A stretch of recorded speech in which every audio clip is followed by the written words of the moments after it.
Buenas tardes, Carlos. Vamos a comenzar. Eh, Buenas tardes a todos. Les habla la doctora Andrea Fiamane, presidenta de la Sociedad Médica de Santiago. Me van a tener que disculpar porque hoy día tengo algunos problemas en mi computadora, así que voy a estar sin cámara. Y vamos a iniciar nuestro tutorial del mes de agosto. Les agradecemos la presencia y vamos a tener, como siempre, un tema apasionante. Carlos, pásame la primera, por favor. La sociedad médica es una sociedad científica sin fines de lucro que tiene una historia larga, es la sociedad más antigua del país, fundada en el año 1869, tiene más de 150 años y se sienta o se asienta en cuatro pilares fundamentales.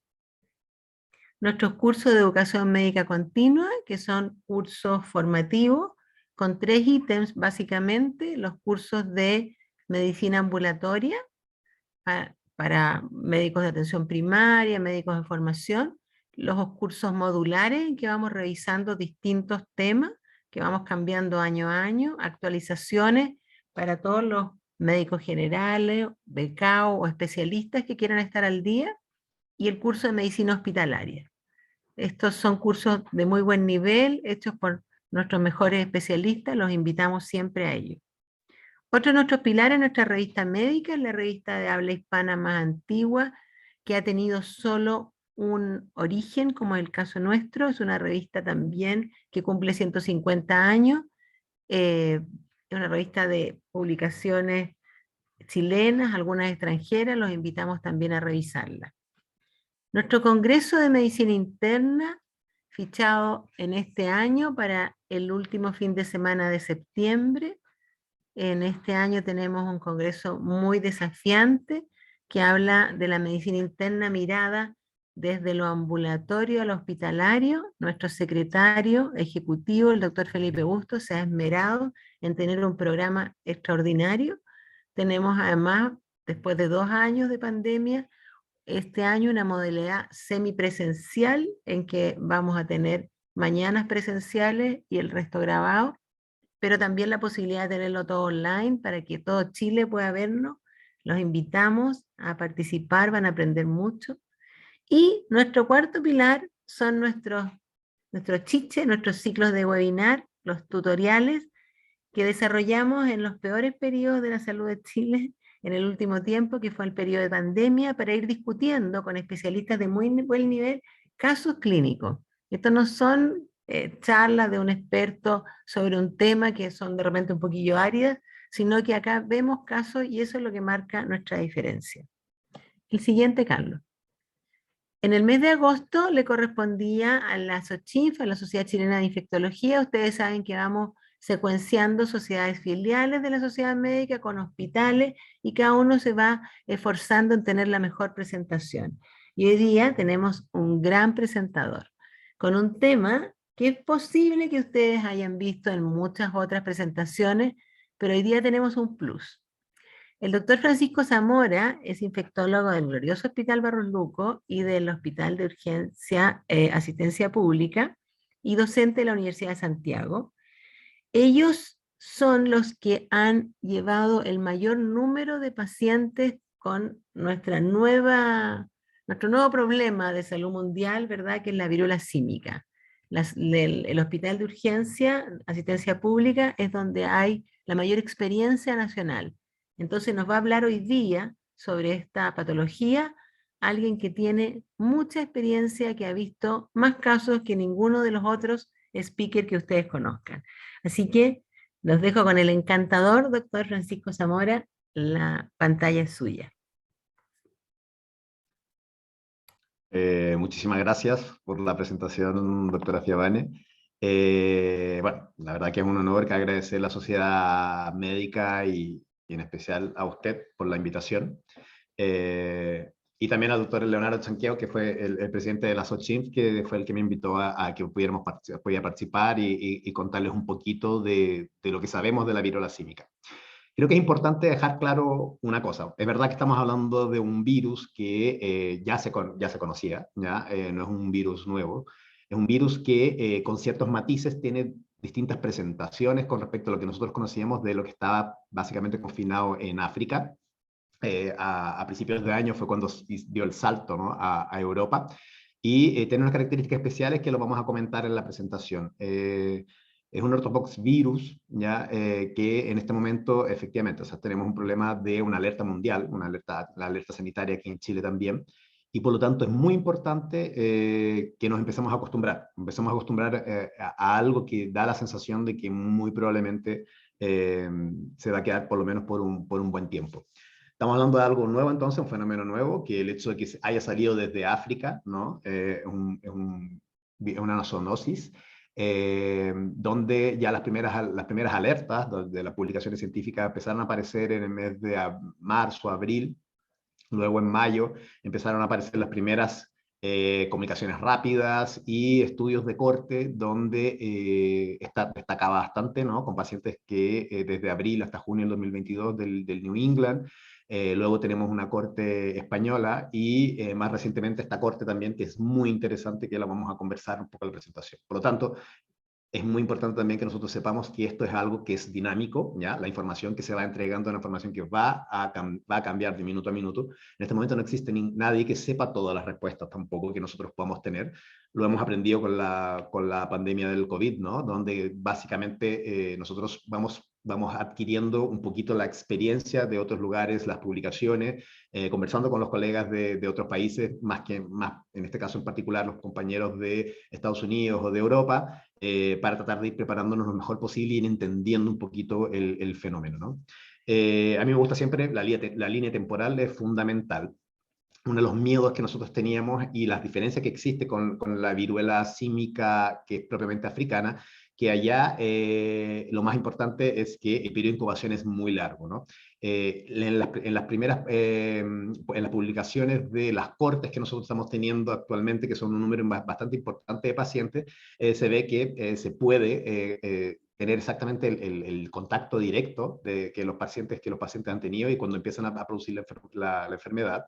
Y se ha visto que, por lo menos se ha repetido en todas las cortes que se han publicado hasta el momento y las conversaciones con los colegas que hemos tenido más experiencia, que efectivamente son 7 días, ¿no? Eso es una buena noticia. Un periodo de incubación más prolongado de 21 días es mucho más difícil lograr tratar de la trazabilidad de los contactos, ¿no? Tratar de identificar la trazabilidad de los contactos. Por lo tanto, sí que sabemos que por lo menos el periodo de incubación de esta enfermedad es relativamente bajo comparado con la viruela del mono que nosotros vemos que se describe en África. Luego tenemos un periodo prodrómico. Este es súper importante. El periodo prodrómico a nosotros nos va a ayudar muchísimo si logramos dejarlo bien claro en la anamnesis antes de la aparición de las lesiones. El periodo prodrómico dura entre 3 a 5 días, pero en el gran porcentaje de los pacientes, más de un 75% de los pacientes van a tener la sintomatología. Van a tener odinofagia, fiebre, compromiso de estado general. Es muy raro que el paciente desde el punto de vista asintomático empiece a tener las lesiones. Por lo tanto, eso podría ser un dato que nos podría ayudar bastante, ¿no? No es asintomático como podría ser otras enfermedades de transmisión sexual, como por ejemplo la sífilis, ¿no? Hasta que te aparezca el chancro. Entonces acá sí efectivamente los pacientes pasan por un periodo de fiebre, pasan por un periodo de enofagia. Es básicamente la viremia, ¿no? La viremia que hace que los pacientes tengan estos compromisos de estado general. Y luego ya alrededor del día 5, después del inicio de los primeros síntomas prodrómicos, es cuando empieza el periodo exantemático, ¿no?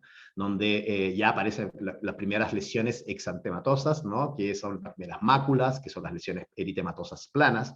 Luego ya viene una vesícula, posteriormente pasa a pústula, esa pústula se umbilica, ¿ya? Y finalmente se produce la úlcera y la cicatrización final del virus, que lo vamos a ver un poquito más adelante con bastantes ejemplos, ¿ya? Pero ¿cuáles serían las características hasta el momento que nosotros tenemos de los pacientes que tienen la enfermedad de monkeypox y están confirmados, ¿no? En general son personas jóvenes de 38 años aproximadamente de mediana, en un 99%, 95%, en la que menos 92% de pacientes que son hombres, ¿ya? De orientación, hombres que tienen sexo con hombres. Y vean ustedes qué interesante que aproximadamente un 40%, y esto también se repite en todas las cortes europeas y americanas, ¿no? Donde hay un porcentaje muy importante, un 40% de los pacientes son VIH positivos, VIH conocidos, ¿no? Y del grupo, por ejemplo, acá son 218 pacientes de un total de 528. Luego tenemos los VIH negativos, ¿no? que en total son 310 pacientes, un 59% en esta corte, la de New England, que fueron de 16 países, ¿no? Bastante representativa, y mostraba que la mitad, prácticamente un poco, casi un 60% de estos pacientes que son VIH negativos, que tenían viruela del mono, además estaban tomando PrEP, ¿no? Con sus características especiales. Otra cosa también es importante es la correlación, la coinfección con otras enfermedades de transmisión sexual. En esta corte de casi 520 personas aproximadamente, 377 se les hizo un screening para descartar otros tipos de enfermedades, y vemos que, al igual que en la vida real, ¿no? las enfermedades con mayor porcentaje de coinfección, o sea que además de la viruela del mono también se diagnosticó, es la sífilis, ¿ya? Con un 9%, 33 pacientes de los 377, gonorrea y clamidia. O sea, de 377 pacientes que además se le hizo el screening de otro tipo de infecciones de transmisión sexual, nosotros vemos que hay un porcentaje no despreciable y que además también viene con una coinfección con otra enfermedad de transmisión sexual. Y lo interesante también es que no podemos perder las oportunidades, ¿no? Así como nosotros siempre somos muy enfáticos, como un paciente que viene con sífilis, el paciente que viene con una gonorrea, paciente que viene con una neumonía o con un herpes zóster, no podemos perder esas oportunidades, y por lo tanto también tenemos que hacerle el VIH, ¿no? De 310 pacientes que se hicieron, se les hizo el test del VIH, ¿no? De 310 pacientes que eran negativos, VIH negativo, a 122 de estos pacientes se les hizo el test del VIH y se diagnosticó finalmente a 3 con una infección reciente, ¿no? Siempre teniendo claro los periodos ventanas también del VIH y sabiendo que en el fondo si el paciente empieza con los síntomas de la viruela del mono, es muy probable que en el momento de la viruela no va a tener un diagnóstico, pues, si se contagió en esa relación sexual, se contagió de VIH, ¿no? Tendríamos que esperar más o menos el periodo de ventana de unas 3 o 4 semanas, que son los tests actuales. Esto también es importante, que es lo que yo les decía, lo que les adelantaba. Hay un porcentaje muy, muy importante de los pacientes que tienen estos síntomas prodrómicos, o sea, parten con los síntomas prodrómicos hasta un poquito antes de la exantematosa. 3 a 5 días antes de la lesión exantematosa, el paciente va a tener fiebre. Vean ustedes el porcentaje importante, más del 50% de los pacientes tienen linfadenopatías, y luego ya viene cofaringitis, cefalea, mialgia, etcétera, etcétera. Por lo tanto, es un dato importante y tenemos que tratar de buscar el día cero, ¿no? Es decir, oye, mira, el día cero fue cuando empezaste con esta sintomatología, con la fiebre, con este mal estado general. 7 días antes, muy probablemente, fue cuando te contagiaste de la viruela. Y de las lesiones de la piel anogenital, en la área anogenital era aproximadamente un 73% de los pacientes presentaban, y en la cara un 25%. ¿Ya? Por lo tanto, si nosotros sumamos eso, principalmente el lugar donde nosotros vamos a buscar las lesiones de la viruela del mono, y si los pacientes llegan refiriendo, ¿no? Son lesiones que en la cara y en la región anogenital. En cambio, la severidad, esto es un dato importante también. El gran porcentaje de los pacientes, más de la mitad de los pacientes, van a tener muy poquitas lesiones, ¿ya? Un 40% de los pacientes van a tener menos de 5 lesiones, se describe, ¿ya? Que es más o menos lo que nosotros podemos ver un poco en la vida real, y entre 5 a 10, un 25% más de los pacientes. Por lo tanto, más de la mitad de los pacientes van a tener muy pocas lesiones, por lo tanto van a ser pacientes oligosintomáticos. Eso es bueno, porque efectivamente estamos hablando de una enfermedad que no va a producir demasiadas complicaciones, pero es muy malo también porque va a hacer que muchos de los pacientes, ya sea por vergüenza, las localizaciones, etcétera, no van a consultar. Por lo tanto, nosotros tenemos que siempre pensar que va a haber un porcentaje importante de los pacientes que no van a consultar o que prácticamente no se dieron cuenta. O sea, en el fondo, si tenemos una sola lesión que parece una foliculitis, no se preocupan y esa persona potencialmente puede contagiar. En Chile, todos los pacientes que por sospecha de viruela del mono se les realiza la PCR, con el diagnóstico, solamente con el diagnóstico ya en mano de la PCR positiva, es cuando los pacientes se aíslan en una residencia sanitaria. Los días anteriores que pasaron es intentar, la CRM es intentar contactar con los posibles o probables contactos de estos pacientes, cosa que cada vez se está dificultando un poquito más, ¿no? Que ya lo vamos a conversar un poquito más adelante también. Los lugares de las lesiones también, anogenital y orofaringia, como ya dije, que era lo más importante. Y de este grupo, que no es despreciable, ¿no? Un 40% de estos pacientes son pacientes que, tienen, que son VIH positivo, por lo tanto, ojo y mucha atención en las consultas de que nosotros, los que vemos pacientes con VIH, tenemos que estar atentos a eso, porque muchos, hay una cantidad no despreciable de casos que se están empezando a diagnosticar en las consultas, ¿no? En el poli de VIH. Por lo tanto, en el grupo de pacientes VIH, también nosotros vemos que la mediana, el gran porcentaje de los pacientes tienen una mediana de CD4 de aproximadamente 680, son pacientes que están bastante bien controlados ya en esta corte europea, que es una realidad distinta a la que nosotros tenemos en Chile, ¿no? Ellos tienen un porcentaje mucho más importante de pacientes ya diagnosticados de VIH, y de ese porcentaje importante de pacientes diagnosticados de VIH que están en tratamiento antirretroviral, ¿ya? Vean ustedes que, por ejemplo, el 95% de los pacientes tienen carga viral menos de 50 copias, que eso para nosotros es indetectable, incluso menos de 200 copias, que también es indetectable, el 97%. O sea, por lo tanto, de todos los pacientes de VIH que se diagnosticó en estas cortes, que vuelvo a repetir, suelen ser relativamente un 40%, son pacientes que están con carga viral indetectable, que están con antirretrovirales, que están bien tolerados y con buena adherencia, ¿no?, al tratamiento. Este estudio salió calentito, acaba de salir hace un par de días, ya que es una corte española que se hizo en Madrid y en Barcelona, con recogida de datos desde el 11 de mayo hasta el 29 de junio, donde incluyeron 181 pacientes, ¿ya? De esos, un 92% de ellos eran hombres que tenían sexo con hombres, y la mediana de incubación, teniendo súper claro el momento en que se pueden haber contagiado a estos pacientes, era de 7 días, con un rango intercuartil de entre 5 y 10 días.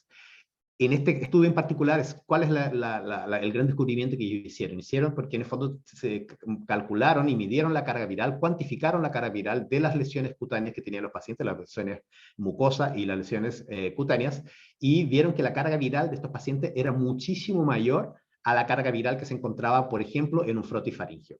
¿Qué significa eso? Significa que muy probablemente el mecanismo de contagio, que quizás pueda haber una mutación que haya hecho que este virus mutara comparado con África, porque en África en la gotita, ¿no? El contagio a través de las gotitas es un tipo de contagio que es bastante importante. En cambio, en este caso no es así. En este caso da la sensación de que el hecho de que tenga cargas virales muchísimo más altas en las lesiones cutáneas hace que este contacto estrecho que tienen los pacientes tiene que ser necesario para poder contagiar este virus, ¿no? Por lo tanto, ese es un dato importante, y ya vamos sabiendo un poquito más cositas de este virus, ¿no?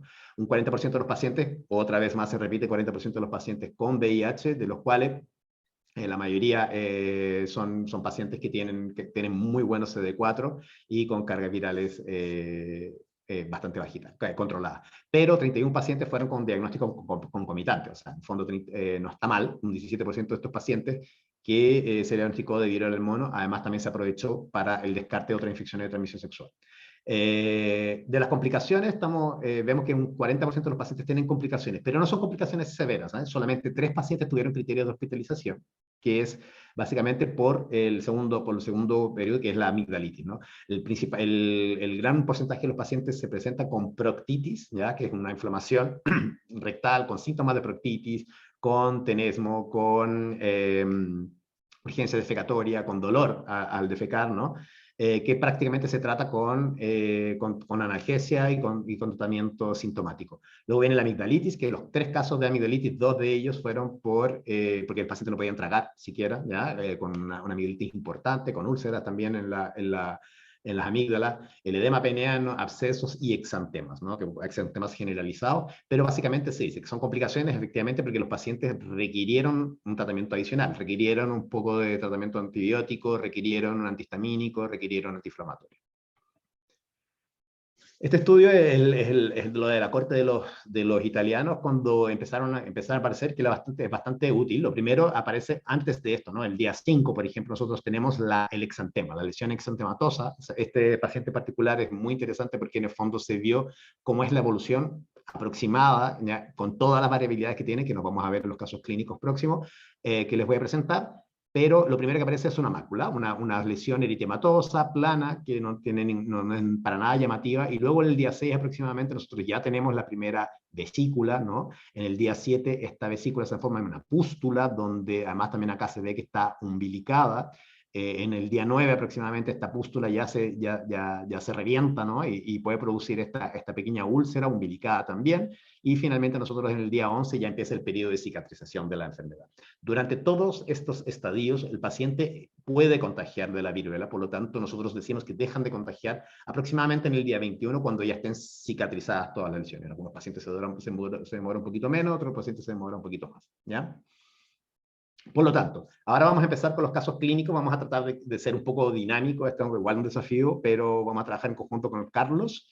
En el caso cero no es de alternativa, solamente mostrar el primer caso que fue diagnosticado acá en Chile. El caso en particular fue un poquito, se estaba aprendiendo, se estaba como organizando un poquito el sistema, ¿no? El paciente se fue a Europa, tuvo contacto con múltiples parejas, ¿ya? Y él venía también un poquito atento a cualquier sintomatología. Lamentablemente, cuando llegó acá a Chile, el paciente se le diagnosticó de COVID y por lo tanto partió con los síntomas prodrómicos, que era fiebre, con problema de estado general, con mucha cefalea, y no nos queda muy claro si es que esto fue por el COVID o fue por la viruela del mono. Posteriormente partió con una peregrinación con un montón de especialistas, ¿no?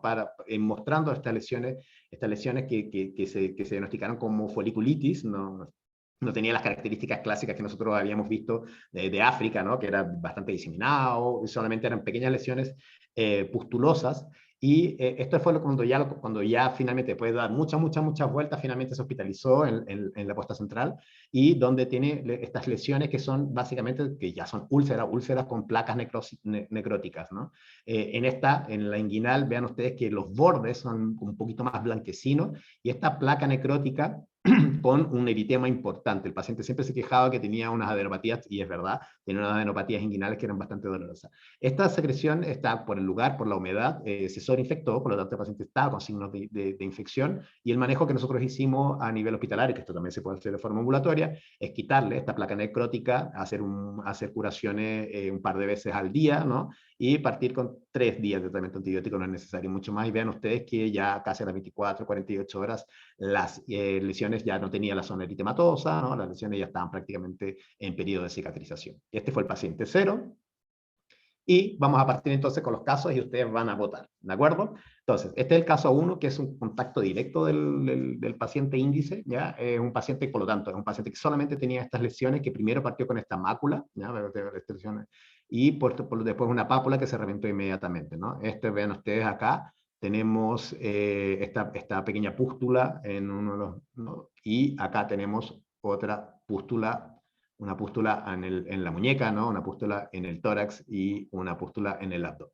Por lo tanto, este es un paciente que ya estaba alerta, por lo tanto, esto fue lo único que le salió a él, ¿no? O sea, cuando él no tuvo ningún síntoma general ni nada, y como estaba un paciente alerta, como estaba en contacto directo, se le hizo también la PCR de sus lesiones y salió positivo. Y acá parece que metí la pata porque no debería haber dicho. Bueno, sí, efectivamente. ¿Es viruela símica? No, vamos a hacer una prueba. Voten entonces. Tenemos 10 segundos para la votación. ¿Quién dice que sí y quién dice que no?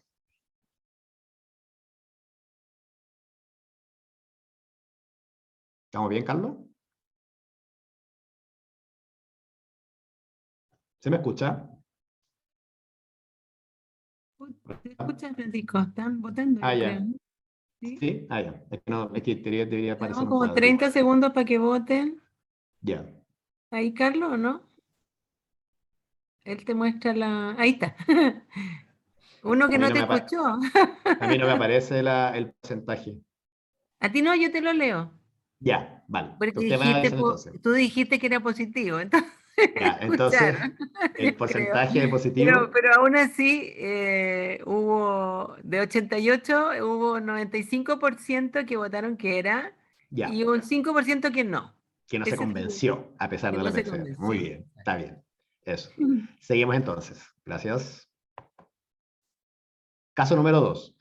Ya, este es un paciente también que llega a la urgencia de la posta central. Llegó por un cuadro de lesiones orales que eran bastante dolorosas, molestosas, ¿no?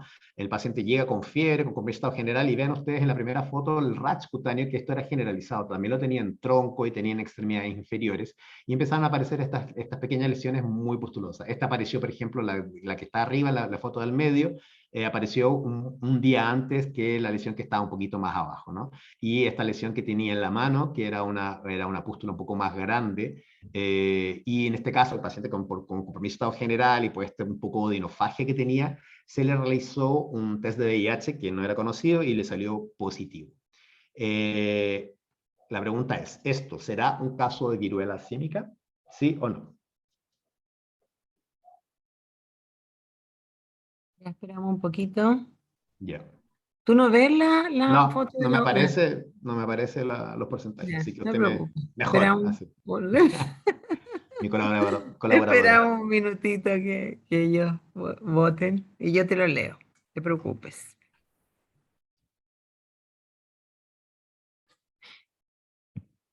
Son como 15 casos, así que yo creo que podemos hacer un poquito de 10 segundos para que voten sin problema. Sí, está bien. Ahí estarán, Carlos. Ah, mira, acá estuvo medio cambiado. Tenemos Ya, sí 30% y no, perdón, sí 70% y no 30%. efectivamente. Voy a retroceder un poco para que la comentemos, ¿ya? Sí que veo esto. Acá. Sí, efectivamente era. Este rash cutáneo también es una cosa que bastante atípica que aparezca, ¿no? Este rash cutáneo, pero acordémonos siempre que este paciente tiene dos virus, ¿ya? No estaba muy claro el momento del diagnóstico, pero parece, da la sensación que estaba también en el contexto de una prima infección de VIH, porque tenía una carga viral muy, muy alta y unos CD4 que no estaban tan bajos. Y el contacto de riesgo que había tenido este paciente había sido aproximadamente una semana antes del inicio de los síntomas, ¿no? Es así, es tal cual, ¿eh? O sea, cuando quédense grabado con estas lesiones, estas son lesiones típicas, luego vamos a ver unas lesiones más atípicas, estas son las clásicas lesiones que son pústulas, y esta, la de la mano, es muy característica que esta evoluciona finalmente a una úlcera con placa necrótica y que generalmente el manejo tiene que ser con curaciones y retiro de esta placa necrótica, ¿no? Entonces, por lo tanto, la de la mano son lesiones muy, muy típicas de la viruela. El caso número 3 también llegó en estos casos. Este es un paciente VIH con un antecedente de una enfermedad de Castleman, paciente profundamente inmunosuprimido, porque aparte de que no logramos una recuperación inmunológica con el control de su VIH, además también fue sometido a una quimioterapia, ¿no? Con altísima y doxorubicina. Debuta con estas lesiones, ¿no? Una lesión que parte en la región lumbar y se expande por toda la parte del glúteo y llega hasta la región inguinal, ¿ya? Estas son las características de las lesiones y la pregunta es, ¿esta será viruela del mono? ¿Sí o no? Voten, por favor. Voy a retroceder para que vean. No, no se puede retroceder. Se No, queda porque pegado está la mientras placa de la mientras están votación. votando. No empieza a desarmar todo, Francisco. Estoy emocionadísimo por esto. Como no veo, entonces no sé cuánto. Como yo no me veo, también estoy emocionadísima. A ver qué tenemos en la votación, Carlos. Ah, mira, acá dijeron que Bien. sí era un 28% y que no era un 72%. Muy bien, efectivamente, no era. En la presentación anterior era una apreciación clásica, ¿no? De un zóster, un Un paciente socio. inmunosuprimido y con muchísimo dolor. El paciente estaba con bastante dolor, que requirió mucho, ¿no? Más o menos 2 o 3 semanas con pregabalina y todavía sigue con ella, ¿vale? Seguimos entonces. Próximo caso, si es que esto me deja. Caso número 4. Este es un paciente, hombre que tiene sexo con hombre, que también llega por un cuadro de compromiso de estado general, había tenido 5 o 6 días anteriores con compromiso de estado general, fiebre, y venía con bastante odinofagia, una odinofagia importante, con lesiones cutáneas y lesiones en la mucosa oral, ¿ya? Las dos principales que destacaban, que tenían signos de sobreinfección, era en la región de la barba, ¿no? Y del bigote, justo ahí. O sea, aquí está una foto más de acercamiento. Entonces, la lesión no era dolorosa, pero lo que sí era muy, muy, muy doloroso para el paciente eran las adenopatías submandibulares, ¿ya? Que prácticamente le impedían el lograr abrir la boca y que también le estaba produciendo mucha odinofagia. ¿Será viruela símica? ¿Sí o no?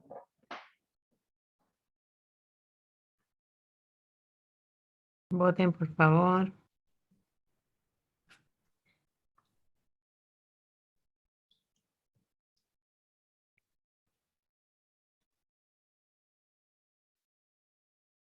Veamos, Carlos. Ups, muy dividido, o sea, no, más o menos. 68% pensó que sí era viruela símica y un 32% que no era. Muy bien, sí era viruela símica, ¿ya? Las lesiones, básicamente estas lesiones partieron como folículos, ¿ya? Con foliculitis, una pústula que crecieron rápidamente y luego se hizo esta lesión, como ¿se recuerda la que teníamos nosotros en la mano? Se hizo más o menos de ese tamaño, eran planas y luego empezaron a solo levantarse y lo que llamaba muchísimo la atención era el dolor, la adenopatía tan grande, ¿no? Generalmente cuando vienen asociados con estas úlceras tan grandes, siempre busquen la adenopatía que ustedes la van a encontrar. Acá el dato clave básicamente era esto, la adenopatía y la característica de las lesiones. ¿Seguimos? No soy yo el lento, por si acaso. Ahí, caso 5. Ya, este es un paciente que es un chico de 16 años, ¿ya? Que es poliadicto, situación calle, con múltiples ingresos y salidas desde el Sename, ¿ya? Y venía por un cuadro de unas de estas lesiones que tenía a nivel de la pierna, en la rodilla, extremidades inferiores, básicamente también en extremidades superiores, entre medio de los dedos, que eran muy, muy, muy, muy pruriginosas. ¿Ya? El paciente se rascaba bastante. Había consultado una semana antes en un hospital del sur de Santiago y posteriormente vuelvo a consultar porque ya la intensidad del prurito que tenía y las lesiones molestaban bastante. ¿Esto será viruela símica? ¿Sí o no?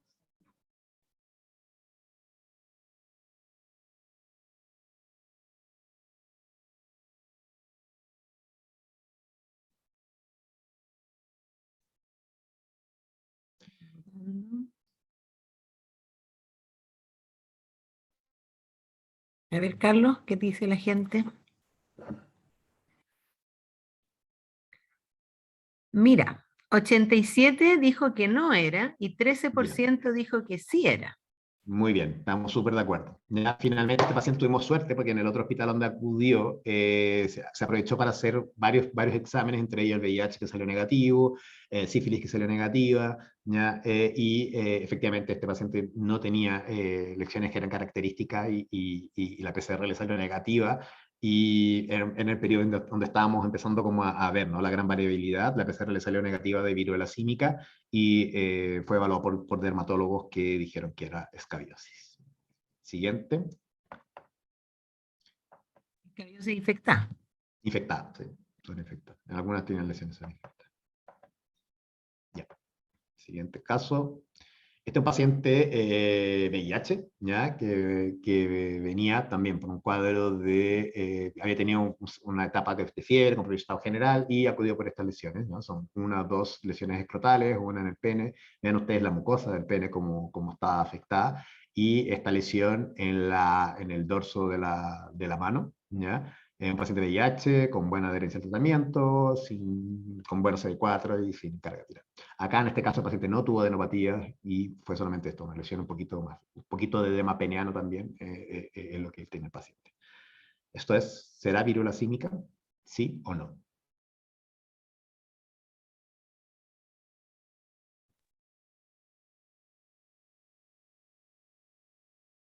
Voten, por favor.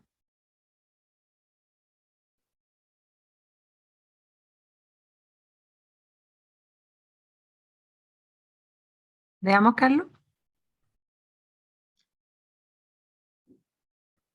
Eh, opinaron que sí un 76% y que no un 24%.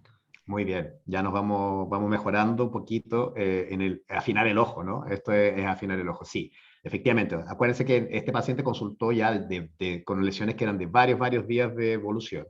Por lo tanto, efectivamente, así progresa, ¿no? Parte con una pequeña pústula que aumenta de tamaño, si finalmente se produce estas úlceras, ¿no? Son úlceras no dolorosas, y en algunos casos sí duele, pero cuando está zona infectada o tiene su adenopatía que está localizada.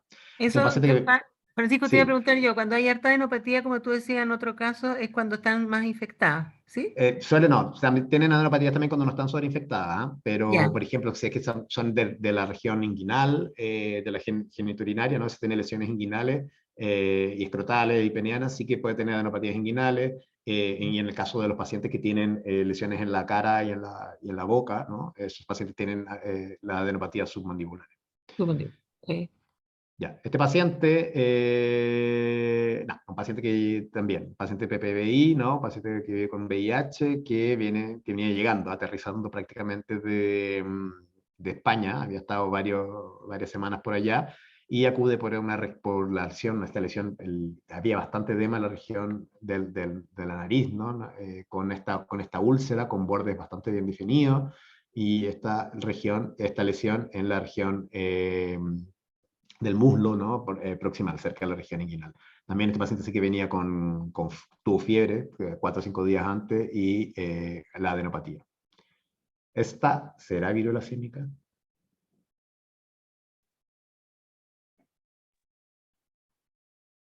¿Qué opinan? Ya llevan 7 casos. Ya vamos afinando el ojo, ¿no? Esto Tienen ya que no, afinar no el parece ojo. tan de... ya no se nos puede escapar. No debería. A ver, veamos cómo lo afinaron. 91 dijo que sí. Bien, 9% dijo que no. excelente, vamos Bien, mejorando, muy afinado, sí. pasito a pasito. Ya, vamos. Siguiente. Ya, este es un paciente que viene por una lesión, que estaba bastante preocupado. El paciente venía por una lesión que era muy, muy, muy pruriginosa, solamente estaba localizada en el antebrazo, ¿ya? Y había tenido una relación sexual con otra persona que era desconocida, ¿ya? Entonces venía preocupado porque creía que podía tener la viruela del mono, pero como digo, esa era una lesión bastante pruriginosa con esas características. ¿Será viruela del mono? Sí, bueno,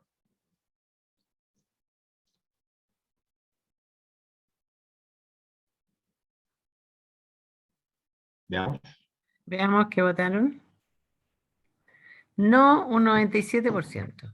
Perfecto, muy bien, Muy bien. efectivamente. Era obvio que no.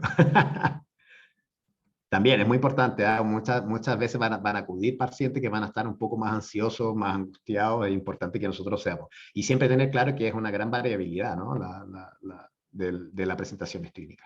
El paciente ya venía con las lesiones que venían en una etapa ya como prácticamente 10 días, estas son las clásicas lesiones.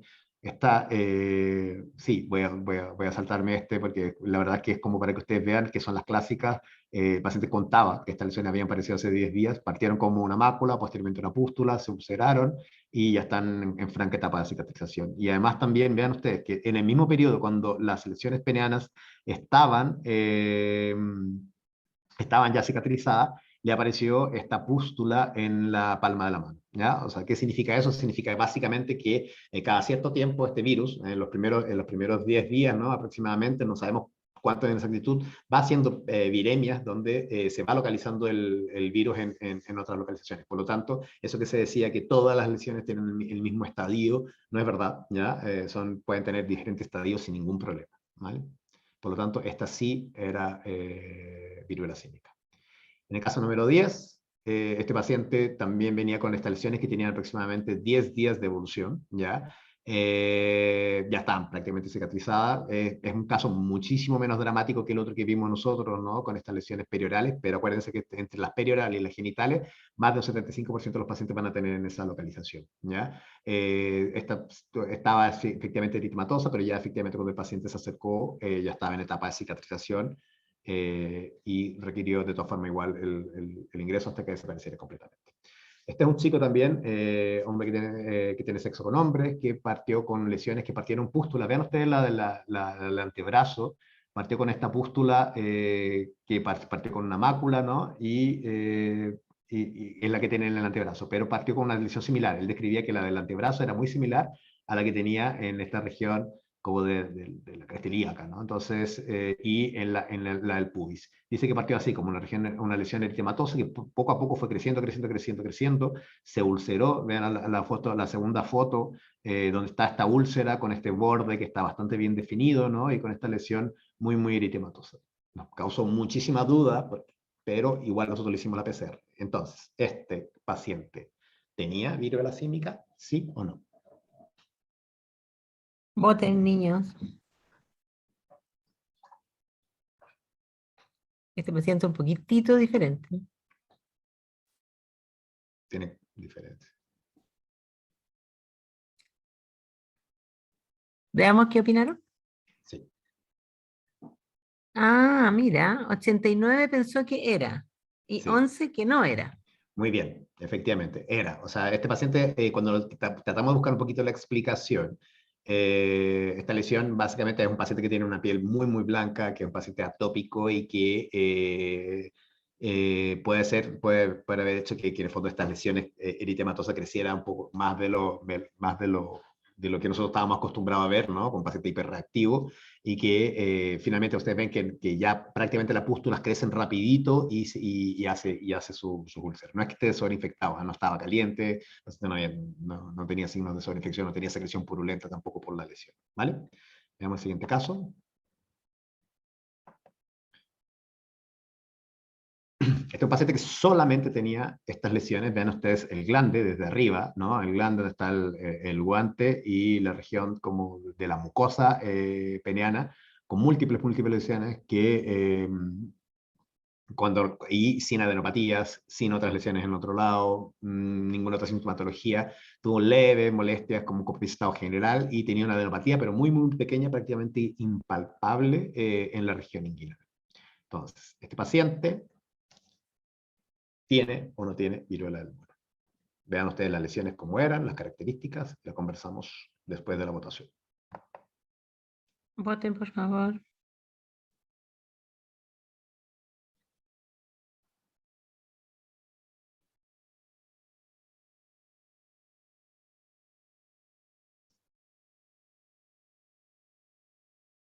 ¿Sí o Veamos, no? Carlos, ¿qué dijeron? Acá, 76% dijo que no era y 24% dijo que sí era.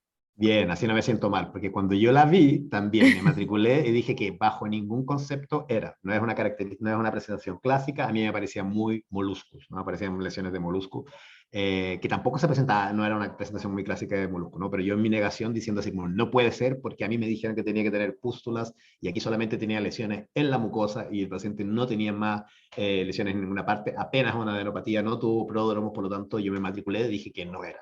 Pero, por si acaso, en la CNM me obligaron a tomar la PCR y, efectivamente, para mi sorpresa, sí que fue viruela símica, ¿vale? Entonces, por lo tanto, vuelvo a recalcar, sí, efectivamente, hay lesiones que son muy características, ¿no? Pero siempre el grupo de riesgo es muy importante mientras siga haciéndolo, ¿no?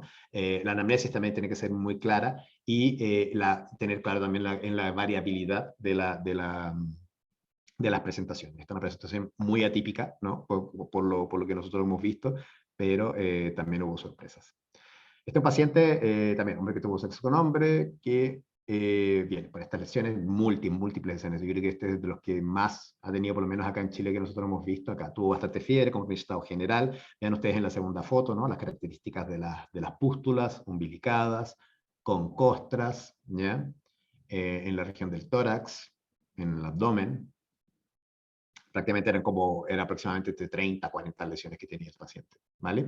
Con también muchas lesiones en la región perioral y lesiones también en la región genital. ¿Será viruela símica? ¿Sí o no? Voten, por favor. Ya estamos terminando, quedan dos.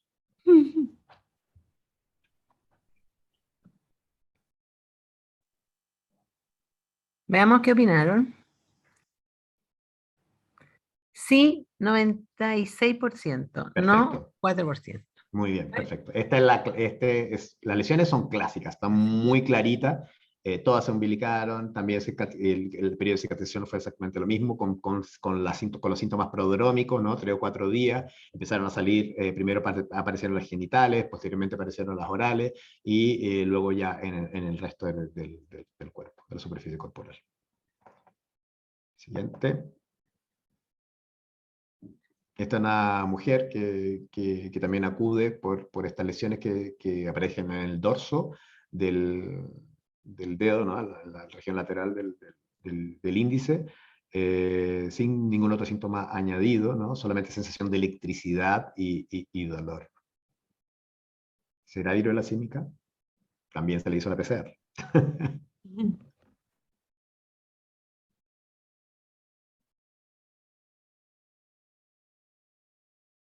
Veamos la votación.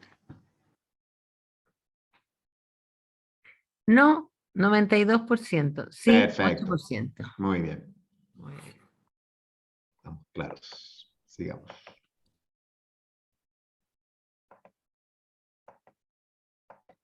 Hola, hola. No me deja. Parece que Carlos que ha agarrado. Fuerte. Ahí. 14. No se ha movido, Pancho. Ahí, Ahí 15. salió.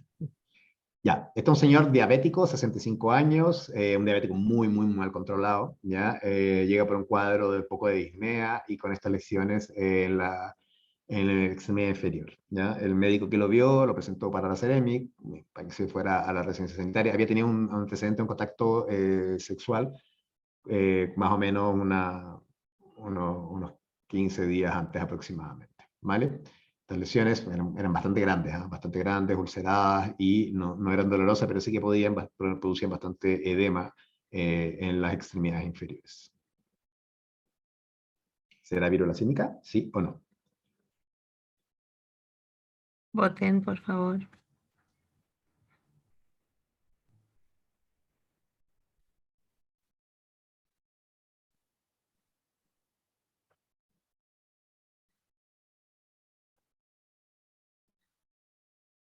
Veamos qué pensaron de este paciente. Un poco más dividido, que sí, 34, y que no, 66. Ya, no, este paciente no era, finalmente resultó ser, ahí como que apliqué un poquito mis conocimientos internísticos y efectivamente este paciente, si que nosotros viéramos los exámenes, también tenía además una orina completa que tenía hematuria, ¿no? Microhematuria con cilindro granuloso eran lesiones que no eran muy, muy características, ¿no? Finalmente el paciente se ingresó para estudiar y resultó ser que tenía una vasculitis. Siguiente. Creo que es el último. Ya, esta es una niña de 9 años que llegó por estas lesiones, que partió también con síndrome, con un pródromo, ¿no? Con lesiones que partieron primero algunas poquitas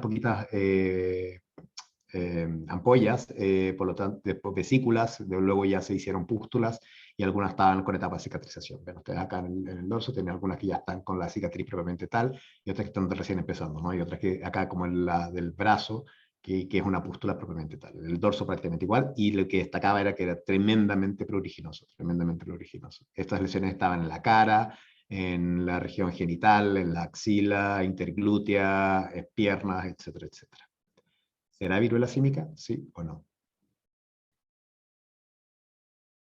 Voten, por favor.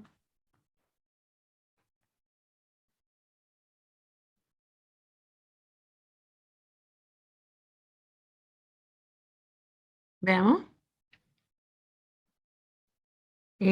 Categóricamente no, 85%, pero un Perfecto. 15% pensó que sí podía ser. Ya, no, salió negativa también. Esta es una paciente, otra paciente que también se le hizo la PCR, pero claramente era una paciente que tenía varicela, ¿no? No olvidar que lo más evidente es lo más evidente. Y eso. Y nos queda la última pregunta, la última diapositiva, que son las conclusiones, y estamos listos.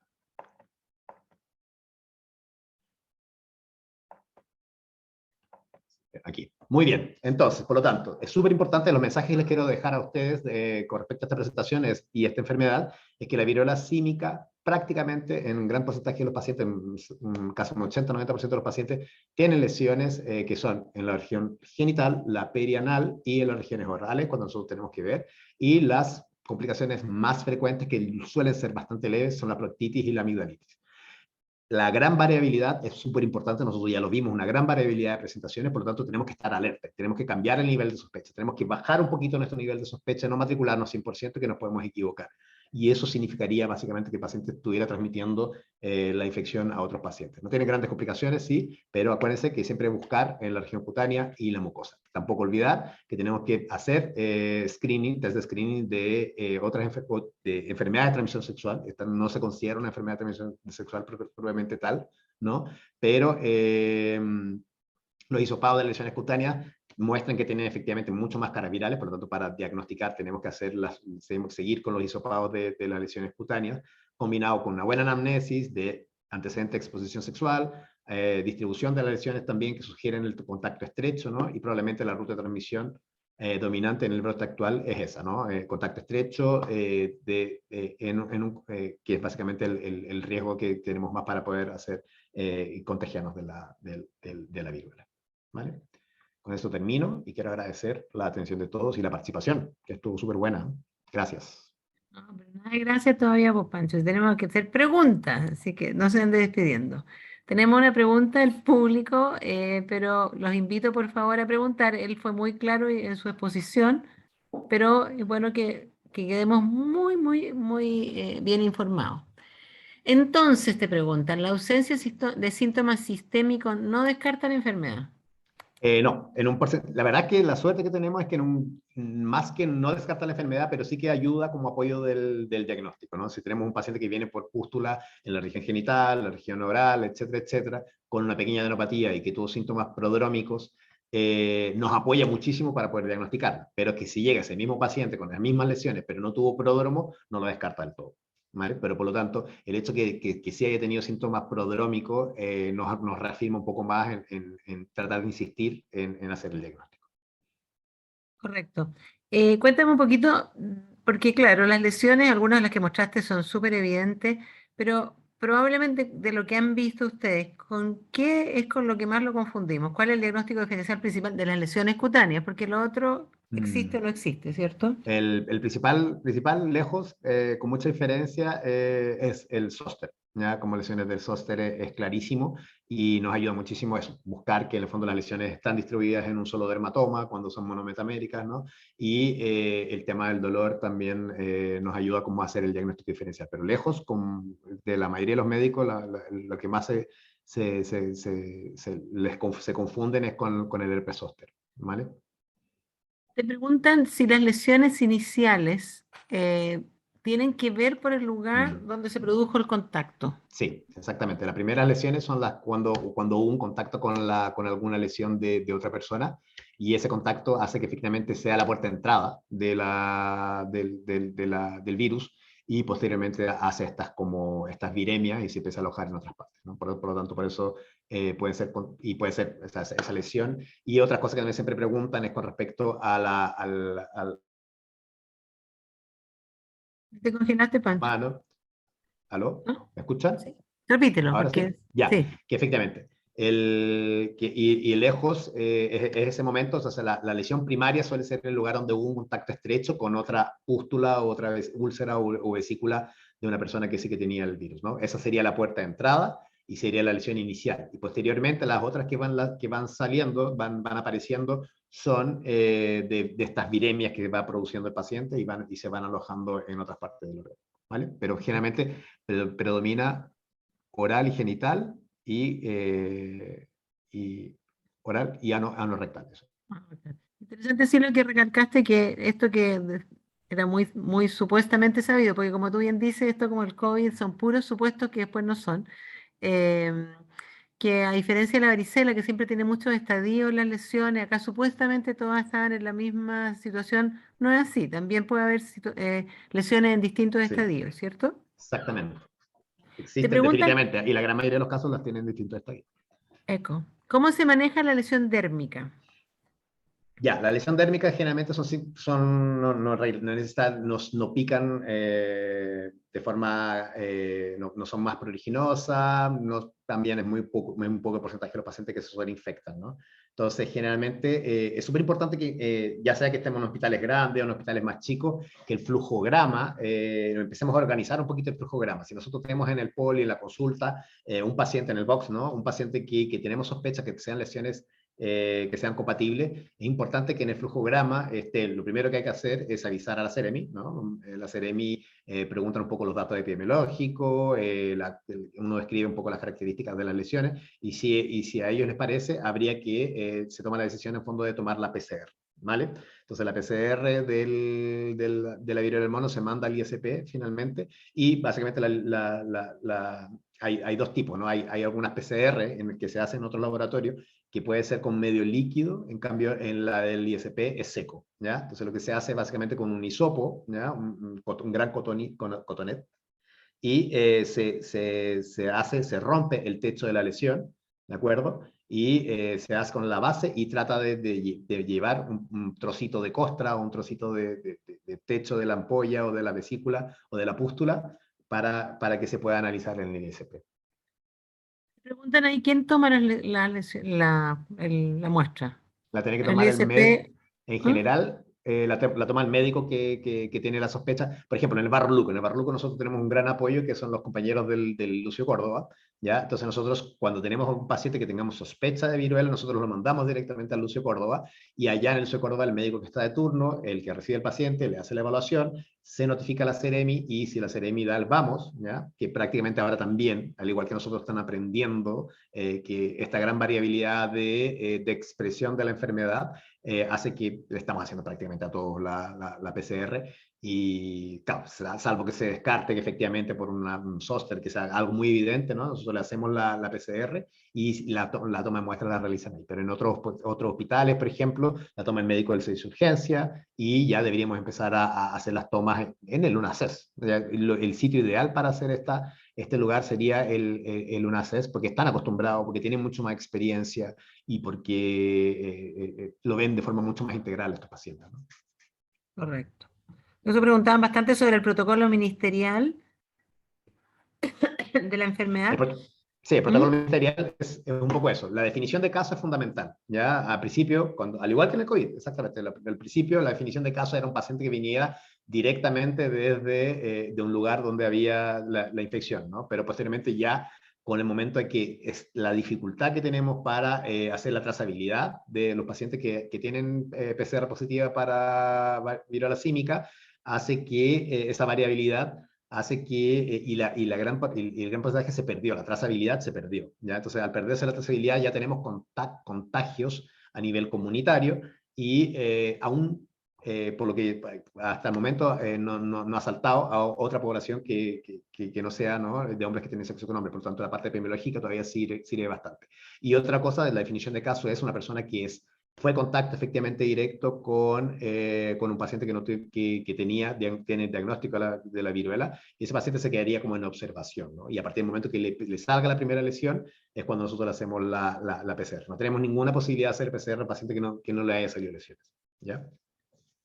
Entonces, te preguntan si un paciente de APS o de un SAPU tienen una sospecha, se debería al hospital base para que ellos organicen la toma de No, muestras, ¿sí? mi recomendación es que cada uno, por ejemplo en un SAPU o en un servicio de urgencia o hospitales más chicos, se pongan en contacto con su Seremi o se pongan en contacto con su servicio de Local. salud, principalmente Ya. local, y para preguntar cuál sería el flujograma, porque cada servicio de salud, incluso acá en Santiago, tenemos distintos. O sea, yo trabajo en el servicio de salud central y en el servicio de salud sur, ¿ya? Y los flujogramas de ambos servicios son completamente distintos. Por lo tanto, Correcto. averigüen con su servicio de salud cuál es el flujograma en el momento que tengan una sospecha de viruela, cómo tienen que actuar.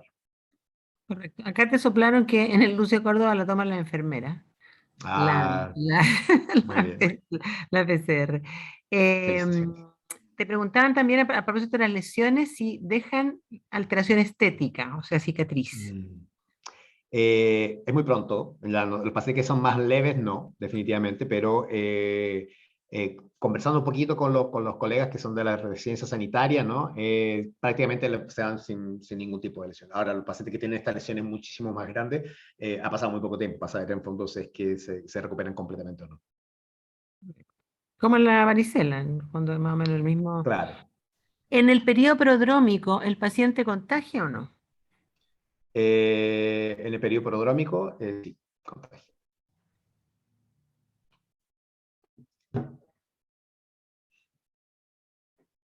¿Aló? Pero es mucho más. ¿Aló? ¿Me escuchan? Sí, ahora sí. Ya, eso. En el periodo prodrómico sí, los pacientes contagian, pero recuerden que eso, que en el fondo cada vez está más claro que la carga viral de la faringe es bastante menor que las lesiones. Por lo tanto, el riesgo de contagiar es muchísimo mayor. En el periodo prodrómico se puede contagiar, pero es muchísimo mayor cuando ya cuando tienes las lesiones y existe el contacto estrecho. Acá nos preguntan nuestros becados, Francisco, que uno de los casos que presentaste tenía una lesión peneana muy sugerente, muy parecida a un chancro sifilítico. Y entonces, claro, que se hace el problema para diferenciar sobre todo lesiones genitales, porque probablemente las lesiones cutáneas en otros Mm. territorios son más sencillas, ¿verdad? Entonces, ¿cuál le dirías tú que es el elemento clave para orientar al diagnóstico? Eh, claro, en algunos de los pacientes que nosotros mostramos lesiones penales que parecían muy chancro, se hace lo mismo. Acuérdense que el que tenga viruela del mono, aunque tengamos la PCR positiva, tenemos que igual hacer el BDRL, tenemos que igual hacer estos test de screening, no sé que tiene uretritis también, etcétera, etcétera. Por lo tanto, a este paciente se le tomó un BDRL y en este caso en particular salió negativo, pero existen varios de los pacientes que yo mostré y de los que hemos visto también en la práctica clínica habitual que además también le sale el BDRL alto, ¿ya? Por lo tanto, son pacientes que tenemos que ir descartando otras infecciones de transmisión sexual y no quedarnos solamente con eso, ¿ya? Pero en este caso, en uno de los pacientes que sí que parecía muy chancro, y además también es lo mismo, exactamente no duele ni nada. Entonces, en el fondo, aunque te salga un BDRL alto, no te confíes, hazle la PCR de viruela. Entonces, en el fondo, la respuesta también sería que pueden parecerse mucho las lesiones. Sí, es raro que se parezcan tanto, ¿eh? Es raro que tenerla una úlcera tan grande, con bordes Ah, levantados. El chancro suele ser único también, ¿ah? Pero sí, los pacientes tienen varios, entonces la cosa es, claro, es raro que tengan cuando ya chancros son muy varios, grandes. como... Te preguntan si este virus mutó y por eso hay más viremia. El virus mutó y lo que se ha visto, las diferencias con el virus que tenemos originalmente, que está confinado en África, es que el tipo de transmisión, ¿ya? O sea, en el fondo eso es que se vio que es distinto, que es mucho mayor el de contacto directo versus el, ¿cómo se llama? La faringe, porque el virus de África sí que se puede contagiar a través de las gotitas, ¿no? Y lo otro también distinto es el periodo de incubación. O sea, el de África se describe que efectivamente el periodo de incubación es muchísimo mayor y en este caso hace que esta enfermedad, por lo menos, algo bueno, tenga un periodo de incubación que sean 7 días. Funciona lo mismo entonces, el aislamiento es de contacto y de gotitas. Ese sería lo que tendríamos que De momento sigue siendo de contacto y gotitas. De momento sigue siendo. proponer. Todavía nos falta evidencia científica. La respuesta, o sea, la pregunta todavía no está contestada. El trabajo que yo les mostré es la primera aproximación, donde se están buscando realmente los lugares donde pueden haber más cargas virales, ¿no? Pero en por lo menos, sí que da la sensación, o sea, en el fondo, demostró que había mucho más carga viral en una lesión que hacer un frotis-faringio. Y entonces, tratamiento sintomático y curar las lesiones, eso es lo que hacemos, lo aislamos, ¿sí? Exactamente. Solamente estar atento con dos cosas. Lo que ha demostrado todo, lo primero es siempre descartar otra enfermedad de transmisión sexual, como por ejemplo un VIH, que un paciente pueda estar inmunosuprimido, ¿vale? Lo otro, cuando tenga síntomas de proctitis, el tratamiento es sintomático, ¿no? Es importante. Y en los casos de los pacientes que tuvieron estas amigdalitis, que eran muy, muy grandes, que el paciente tenía una adenofagia tremenda, incluso algunos con trismus, y imposibilidad de hidratarse, ese paciente se tendría que hospitalizar para hidratarlo por lo menos, ¿no? Hasta que se pueda recuperar. Pero son todos síntomas, estas complicaciones fueron reversibles. Y los tres casos, que la verdad es que eso me extraña, porque he estado tratando de buscar por todos lados que la descripción real de estos tres casos eran pacientes VIH, eran pacientes que tenían CD4 bastante bajos, los que fallecieron, y con síntomas de encefalitis. Entonces Ah, todavía están ahí, yo creo que lo están amononando un poco para empezar a publicar y con seguridad saber cuál fue la causa de muerte de estos pacientes. eso te iba a preguntar yo, la causa de muerte todavía no la tenemos tan clara. O sea, síntomas de encefalitis tenían. Entonces yo creo Ya, que eso, nos tendrán que mostrar claro, ahí un poquito, supongo que nos mostrarán un poquito de estudio histológico de la masa correcto, cerebral, etc. correcto. Correcto. Preguntan también si se está evaluando vacuna en poblaciones de riesgo. Sí, muy buena pregunta. Eso es lo que adrede no lo Sí. puse en la presentación, ¿ya? Sí. O sea, efectivamente, el gran problema es lo mismo que del COVID, ¿no? Es la producción. Ahora se está empezando a producir en masa. El problema que tenemos se sabe que no sirve la misma de la viruela humana, ¿vale? La misma vacuna, pero acuérdense que siempre esta es una vacuna que son 2 dosis. La primera dosis te da un 30% de efectividad, de inmunidad, y logramos el 80% con la segunda dosis, ¿ya? Por lo tanto, son 2 dosis que necesitamos. Se partiría con vacunación en los grupos de riesgo, ¿ya? Por este periodo este periodo de incubación que es tan corto, porque lo que se decía es que no, vamos a reservar para los pacientes que fueron contacto, ¿no? Pero en general, como un periodo de incubación es tan cortito, no nos da mucho tiempo como para tratar de vacunarlo para evitar. Entonces la idea es vacunar para prevenir, ¿ya? Todavía en el MinSal sí que tenemos noticias de que ya están gestiones súper avanzadas para la compra de las vacunas y empezar a vacunar lo antes posible. El esquema y nosotros la infraestructura y la distribución, nosotros ya la tenemos más o menos, estamos entrenados con lo del COVID, así que muy pronto vamos a tener, y lo lógico, no puedo decir, porque en el fondo esa información la maneja la gente en el ministerio, ¿no? Pero lo lógico es partir con los pacientes que sean de riesgo por el momento. Correcto. Oye, en las cortes internacionales que tienen un porcentaje alto de pacientes de VIH, ¿hay alguna diferencia en la evolución en grupos más grandes de la gente que ha publicado más, si un paciente es VIH positivo o VIH negativo? O sea, desde luego, partimos con que los 3 pacientes que fallecieron eran pacientes VIH que no que estaban inmunosuprimidos, ¿ya? Por lo Ok. O sea, eran tanto, VIH de debut o claro, maltratados. Ya, exactamente. Igual es un grupo bastante especial, ¿ah? De los pacientes VIH y se ha visto también en fondo eso, que además también por este tema de la exposición, ¿no? Es por mayor exposición. Entonces, en el fondo, no es porque el VIH en sí les dé más riesgo de poder producir la enfermedad. O correcto. sea, no existe un grupo, eso es lo que yo quiero decir, que no existe un Ujú. grupo específico. O sea, si un paciente heterosexual o un niño o una mujer, etcétera, un paciente VIH, un paciente no VIH, está con el mismo contacto estrecho con las lesiones cutáneas, tiene el mismo riesgo de contagiarse que otro. Entonces no existe un grupo especialmente, solamente está relacionado con una mayor exposición, ¿no? Por el momento. Correcto. Bueno, doctor Zamora, preciosa tu presentación. Yo creo que si no aprendimos ahora ya estamos para matarnos, porque con todos los Ah, maravillosos exacto. casos que vimos tenemos que aprender. Yo creo que es importante aprender. Estamos en una enfermedad en desarrollo, no sabemos mucho para dónde va, así que te agradecemos enormemente. Yo creo que los Muchas tips los gracias. diste de salida, ¿no? ¿Nos querés decir algo más? ¿Algo más como que quieras redondear, Francisco? No, solamente volver a recalcar, no confiarse, ¿ya? El dato epidemiológico es importante, la comunicación con el CEREMI, y lo más importante, mañana mismo vayan consulten con su servicio de salud correspondiente cuál sería el flujograma en el caso de una sospecha de viruela, o sea, a dónde tendrían que mandar a los pacientes, etcétera. Exacto, eso es súper importante, que en el fondo no se angustien, pero que sepan lo que tienen Porque que hacer, qué es lo que exacto, más saben. temprano que tarde van a llegar, ¿ah? Sí, absolutamente, claro, porque pacientes como tú mostrabas que tienen una lesión y qué sé yo, van a pasar y van a diseminar y vas a ver un enfermo cualquiera que puede tener, entonces es mejor saber muy bien.